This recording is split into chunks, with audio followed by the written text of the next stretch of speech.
বন্ধুরা, zero point ঘুরতে আসলাম। তো জিরো পয়েন্ট থেকে রওনা দিছি ঝর্ণা দিকে। তো এখানে এসে দেখি, শুনতেছি যে এই নদীতে নাকি একটা লোক হারানো গেছে। ওর সাথে আরও লোক ছিল, কিন্তু ওরা বলতে পারে না কীভাবে হারাইছে। এই যে দেখেন নদীটা, পানি হবে সর্বোচ্চ 4 থেকে 5 হাত পানি। তো এই পানিতে পড়ে যদি লোক মারা যায়, পাওয়া যায় আমাদের বাংলাদেশের লোক, আর এত অল্প পানিতে পড়ে মারা যায়, চিন্তাও করা যায় না।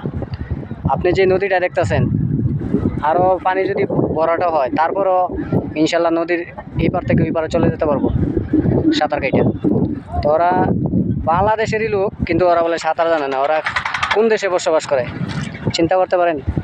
এখানে এতগুলা লোক আসলো, আইসে তারপর এরা নদীতে নামলো, লাইমা গোসল করলো। তো ওরা সাথে একজন লোক নিখোঁজ হয়ে গেল বেলা 1টার দিকে, এখনো পর্যন্ত খুঁজে পাই নাই। এই যে দেখতেছেন নদীটা, আর এই যে দেখতেছেন আমার পিছনে ঝর্ণার রাস্তা এটা। তো এই রাস্তার মুখেই লোকটা হারাইছে।